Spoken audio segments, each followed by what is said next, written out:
బావిలో నీళ్లున్నా నీ కంట్లో కన్నీళ్లున్నాయి. నన్ను ఆ దేవుడే కాపాడాలి. రైతులు వాడాల్సింది ఇలాంటి నాసిరకం పైపులు కాదు. మరి ఏ పైపులు వాడమంటారు బాబు? తరతరాలు మన్నే నాణ్యత నంద్యాల నంది పైపులు.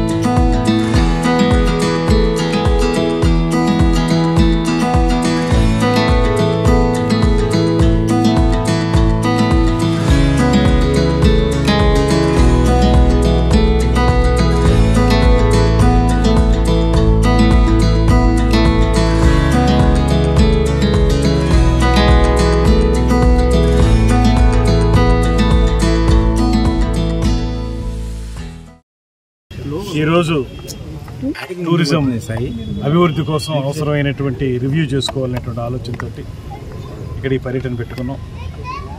ఫరూక్ గారు మంత్రిగా ఉన్నప్పుడు గతంలోనే చాలా కాలం క్రితం ఈ చిన్న చెరువు ప్రాంతాన్ని అభివృద్ధి చేయడానికి వారు చేసినటువంటి ప్రయత్నం ఇవాళ ఒక రూపానికి వచ్చింది. దీన్ని మరింత అభివృద్ధి చేసే విషయంలో కానీ దీన్ని పూర్తిగా టూరిజం పాయింట్ ఆఫ్ వ్యూలో ఒక మంచి పర్యాటకులందరికీ కూడా సందర్శకులందరికీ కూడా ఉపయోగపడే విధంగా తయారు చేయడానికి అవసరమైనటువంటి ప్రణాళిక రచిస్తాం తప్పనిసరిగా. ఇవాళ జరిగేటువంటి రివ్యూలో కూడా దీని గురించి చర్చించి ఏ రకంగా దీన్ని మరింత మెరుగుపరచాలనేటువంటి ఆలోచన, ఇవాళ కొత్తగా వస్తున్నటువంటి పద్ధతుల్లో టూరిజం డెవలప్ చేయడానికి వీలుగా దీన్ని అభివృద్ధి చేయాలని తప్పనిసరిగా మేము మీటింగ్లో చర్చిస్తాం. అదేవిధంగా నంద్యాల జిల్లా వరకు వచ్చేటప్పటికి ఈ ప్రాంతం రాష్ట్రంలోనే టూరిజం పాయింట్ ఆఫ్ వ్యూలో ఒక ప్రత్యేకతను సంతరించుకున్నటువంటిది. ఒక పక్కన టెంపుల్ టూరిజంకి అవకాశం ఉంది, మరో పక్కన కలెక్టర్ గారు ఇందాకే చెప్పారు 33% ఫారెస్ట్ కవర్ ఉన్నటువంటి జిల్లా కూడా నంద్యాల జిల్లా. మనకి అది ఖచ్చితంగా ఉండవలసినటువంటి ఆ పర్సంటేజ్ ఉన్నటువంటి జిల్లాగా కూడా దీన్ని చెప్పుకోవచ్చు. అక్కడ ఉన్నటువంటి ఈ అటవీ ప్రాంతంలో ఏ రకమైనటువంటి అభివృద్ధి చేయాలి, దాన్ని అడ్వెంచర్ టూరిజం కూడా చేయడానికి అక్కడ ఏమైనా అవకాశం ఉంటుందా, ట్రెక్కింగ్ అలాంటివి చేయడానికి. అదేవిధంగా కొంచెం జూని మరింత విస్తరించే అవకాశం, టైగర్ రిజర్వ్ ఉందని చెప్తున్నారు, దాన్ని మరింత విస్తరించి మంచి జూగా చేయడానికి అవకాశం ఉంది. అదేవిధంగా ఎకో టూరిజంగా కూడా దాన్ని డెవలప్ చేసేటువంటి అవకాశం ఉంది. దాంతోపాటు టెంపుల్ టూరిజం ఏదైతే ఉందో, ఇక్కడ నవనందులు ఉన్నటువంటి ప్రాంతం ఇది. నవనందులు ఉన్నటువంటి ఈ ప్రాంతంలో ముఖ్యంగా ఈ టెంపుల్ టూరిజంని మనం తిరుపతిని ఒక రకంగా ఏమనుకున్నామంటే తిరుమల తిరుపతి దేవస్థానాన్ని సెంటర్ పాయింట్గా చేసుకుని అక్కడి నుంచి శ్రీకాళహస్తి అదేవిధంగా కాణిపాకం వాటిలన్నింటినీ కలుపుకుని ఒక సర్క్యూట్ తయారు చేయాలన్నట్టు ఆలోచన చేశాం. అదేవిధంగా ఇక్కడికి వచ్చేటప్పటికి మీకు శ్రీశైలం ఉంది, శ్రీశైలాన్ని సెంటర్ పాయింట్ చేసుకుని అక్కడి నుంచి అహోబిలం, మహానంది, యాగంటి ఇలాగా ఇవన్నిటిని కలుపుకుని ఒక టెంపుల్ టూరిజంగా ఒక సర్క్యూట్గా తయారు చేసుకోవడానికి కూడా అవకాశం ఉంది. ఈ మధ్యకాలంలో ఇవి బాగా పెరుగుతూ ఉన్నాయి. ఎక్కువగా సందర్శకులు కూడా బాగా ఎక్కువ ముందుకు వస్తూ ఉన్నారు. దీన్ని టూరిజం పాయింట్ ఆఫ్ వ్యూలో డెవలప్ చేయడానికి అవసరమైన ప్రణాళికను రచించాల్సిన అవసరం ఉంది. శైవానికి సంబంధించినటువంటి అనేక ఆలయాలు ఈ ప్రాంతంలో ఉన్నాయి. ఇక్కడ మాకు అక్కడ తూర్పుగోదావరి జిల్లాలోనూ ఇతర ప్రాంతాల్లో అమరావతిలోనూ ఉన్నటువంటి పంచారామాల్లాగా ఇక్కడ కూడా నవనందులు ఉన్నటువంటి ప్రాంతం, త్వరగా శైవాలయాలు ఎక్కువ ఉన్నటువంటి ఈ ప్రాంతాన్ని ఆ పాయింట్లో కూడా మనం దాన్ని డెవలప్ చేయడం అనేటువంటిది ఆలోచించాం. ఇవాళ మేము టూరిజం డిపార్ట్మెంట్ ద్వారా 100 రోజులు 100 కార్యక్రమాలు అనేటువంటిది ఒక ప్రణాళికను పెట్టుకున్నాం. రాబోయే రోజుల్లో వరుసగా ఒక పర్స్పెక్టివ్ ప్లానింగ్ ఒకటి పెట్టుకుని దాన్ని మళ్ళీ యాక్షన్ ప్లాన్గా తయారు చేసుకుని 100 రోజులకి ఏ కార్యక్రమాలు చేయగలుగుతాం అవి సింపుల్గా చేసేటువంటి కార్యక్రమాలు చేయటం.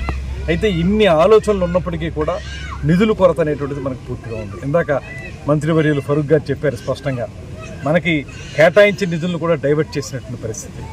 ఇవాళ 15వ ఆర్థిక సంఘం నిధులు కానివ్వండి, అదేవిధంగా మనకి జల్ జీవన్ మిషన్ ద్వారా వచ్చినటువంటి నిధులను కూడా డైవర్ట్ చేసేస్తారు.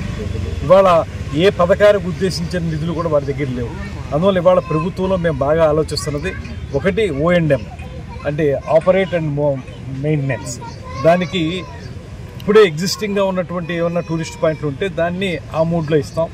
లేదు కొత్తగా ఎక్కడన్నా ప్రారంభించాలి మనకి ప్లేస్ ఉంది, ప్లేస్ దగ్గర ప్రారంభించాలనుకున్నప్పుడు దానికి పీపీపీ మోడ్లో పబ్లిక్ ప్రైవేట్ పార్ట్నర్షిప్ తోటి కొన్ని చేయాలని, అదేవిధంగా స్విస్ ఛాలెంజ్ అనేటువంటిది కూడా ఉంది. ఎవరైనా కొత్త కాన్సెప్ట్ తోటి వస్తే వాళ్ళకి అవకాశం ఇవ్వటం అనేటువంటిది, ఇలాంటి ఆలోచనలతోటి నిధుల సమీకరణ అనేటువంటిది పెద్ద ఇబ్బంది కాదు. ఎందుకంటే చాలామంది రోజు నేను మంత్రిగా పదవి స్వీకారం చేసిన ఈ నెల రోజుల్లోనే అనేక మంది ఔత్సాహికులు వచ్చి మేము టూరిజం డెవలప్మెంట్కి పెట్టుబడులు పెడతామండి, ముందుకు వస్తాం అనేటువంటి వాళ్ళు చాలామంది ఉన్నారు.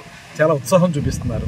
వాళ్ళందరినీ కూడా కలిపి ఒక కాన్క్లేవ్ లాంటిది ఏర్పాటు చేసి అక్కడ అందరు స్టేక్ హోల్డర్స్ని ఇన్వాల్వ్ చేసి వాళ్ళందరితో కలిసి ఎవరెవరు ఏ ఏ కార్యక్రమాలు చేయగలరు, ప్రభుత్వం ఏ మేరకు సహకరించేస్తుంది అనేటువంటి మాటలు కూడా మేము చెప్పి రాబోయే రోజుల్లో కేవలం మాటలకే పరిమితం కాకుండా దీన్ని ఒక ఆంధ్రప్రదేశ్ని ఒక టూరిజం హబ్గా తయారు చేయడానికి వీలుగా కృషి చేస్తాం.